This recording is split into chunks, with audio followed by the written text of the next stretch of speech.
What is up, guys? Jason up the New 80's Revolution down here in the cave for a random Sunday video. That's right, we're going to call this a Sunday rant. Yes, we've only done like one other rant on the channel before.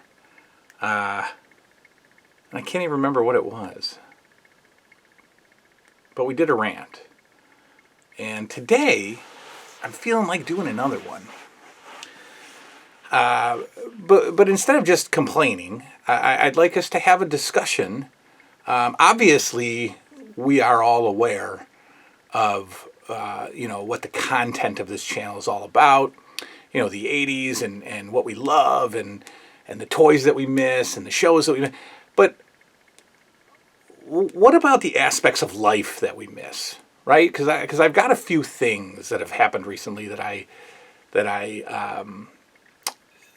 just it just speaks to who we are today and the way we've advanced today. I think that we've of course we have lots of advancements, but I think those advancements, while they have made things more convenient for us, I think these advancements, as time has gone on, has actually set us back. And or me, maybe just me. But what do you miss about life in the 80s? Not just the toys, not just the car. We already know all that. This is what the whole channel's all about. But what do you miss about life in the 80s? And the reason I'm thinking about this is because I have, a couple of things have happened that I'm like, God, this is so annoying.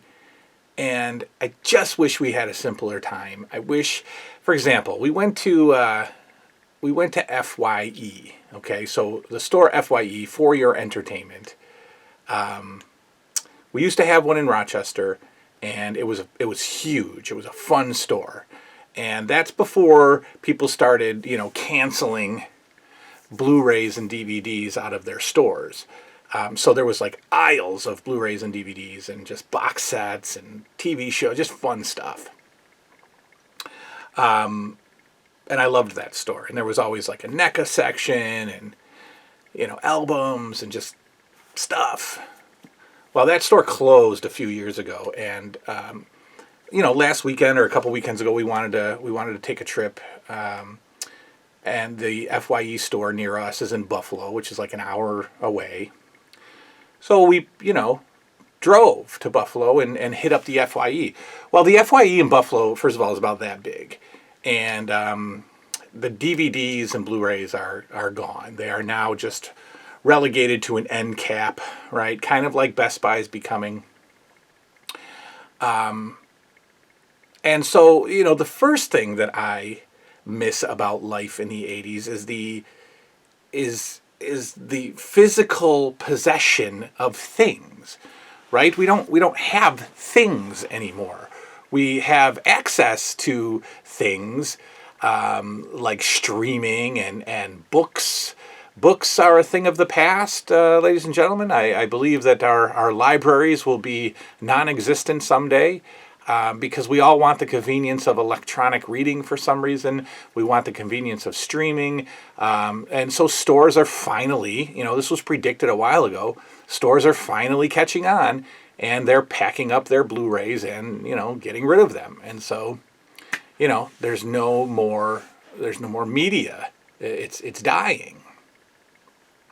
So that's not the main thing. The main thing was when it was time to check out.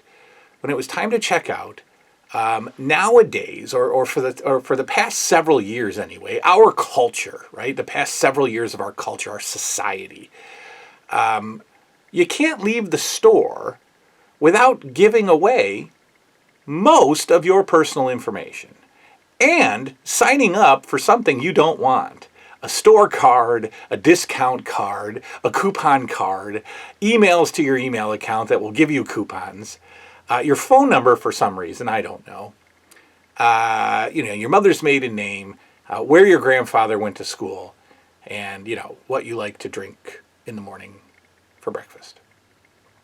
And FYE is the master at that. And it is so obnoxious to have a 16-year-old girl behind the counter trying to sell me a free membership, to the FYE Garbage Nonsense Club.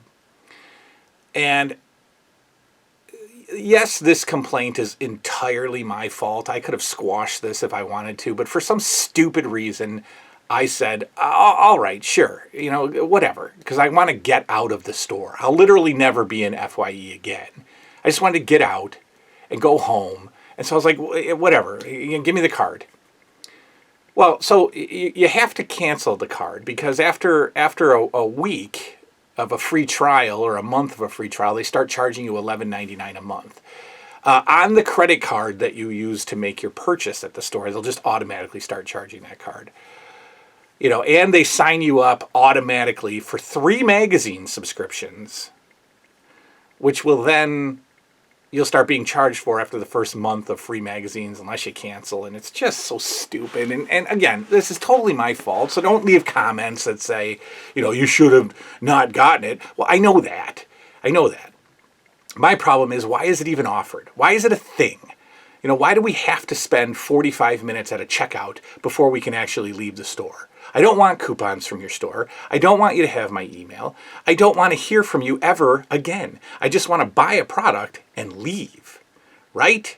Well, we can't do that. So I had to get home and I had to call, and you can't cancel your membership with it. You got to wait 72 hours to cancel your membership.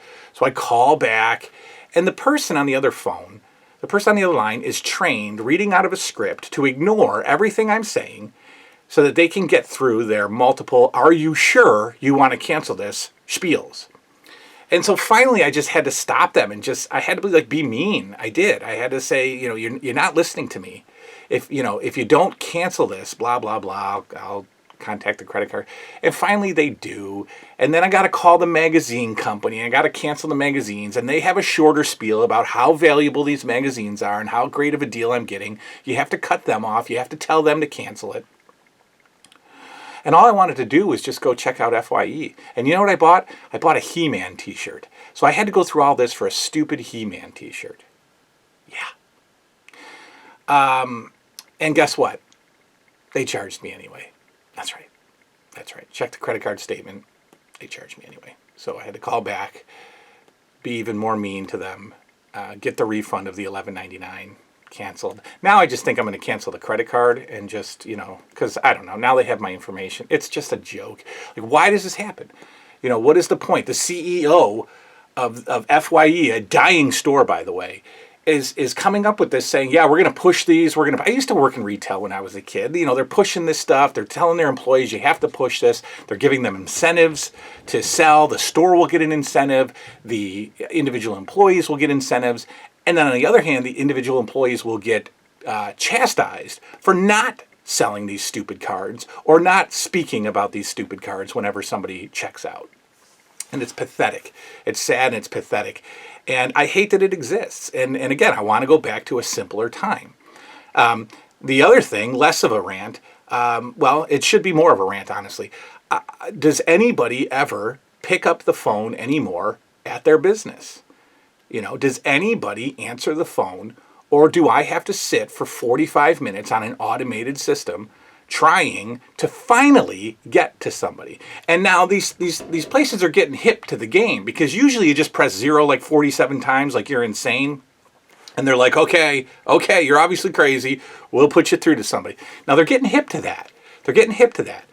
And what happened was I was pressing 0 47 times for some company. I don't know. And I must have blew up the phone system, because the lady was like, we're sorry, you're having trouble. Goodbye. And boom, hang up. And your head explodes, right? What happened? What happened to the person sitting at the desk of the business when the phone rings and you pick it up and you say, hello, how may I help you? Right? Why is the automated system so huge? And you can have your reasons. Price, manpower, salary. I get it. But it will take me away from your business, right? If you have one of those and I can't get through, and most of the time I have to repeat the information that I just typed in, right? Type in your name, type in your type in your account number, type in your birthday, okay? Then when you get to the actual person, they ask you those questions all over again. It's horrible, ladies and gentlemen. Where are we? What time are we living in? I can't take it. I can't take it. I want to go back to the days where we have a receptionist sitting at a desk, twirling their hair, not genderizing, twirling their hair. Guys can have long hair, twirling their hair, chewing on a pencil, phone rings. How may I help you? I want those days. I want those days back again. But we don't have them. They're gone. For whatever reason, they're gone. And I want to go back to that simpler time. You know, I want to go back to a time when we looked forward to something, you know, I was thinking about the other day, I was thinking about all the movies, you know, that are available on streaming, and all the movies that are, you know, the movies that are supposed to be in theaters are now coming to our homes. And, you know, the excitement level, the anticipation for stuff isn't there anymore, right? Because what more new can come out that we would actually be excited about? You know, are we really excited about the iPhone 12 the day after we get the iPhone 11? I mean, is it really going to be something to look forward to? No, it's not. But in our minds, we start thinking, I wonder what the iPhone 12 is going to be like. I can't wait to get another $1,200 phone because the screen is a little bigger. Great, right? Great. What do you miss? What do you miss about daily life back then? Okay, and if you were kids and you really don't remember, you know, what did you observe? What did you observe from your parents? What did you observe from school about, you know, the simplicity of daily life? Could you imagine a life without the internet and without the streaming options that we have for entertainment on our televisions? Could you imagine? Many of you can't imagine what life would be like if we did not have everything in the world at our disposal. Looking up information about any question we have, any issue we have, anything. We look it up in a heartbeat. You know, is it information overload? Is it frying our brains? Is there too much stuff in our brains? Right? Think about it. Our brains couldn't be that full back then because there wasn't that much stuff. There wasn't that much stuff back then. So how could our brains be as full as they are today? Like, our brains can't handle this. And I know I can't handle it when I check my credit card and the FYE has charged me, even though I was less than pleasant with the person on the phone asking them to cancel. So anyway, tell me, it's your turn to write your rant. What do you miss? What do you miss about life in the 80s? Not the toys, not the cartoons. What do you miss about life in the 80s? Let me know. Leave a comment down below, as the kids in the 80s used to say. We'll be back with regularly scheduled programming tomorrow. I just needed to vent. Good night now. Well.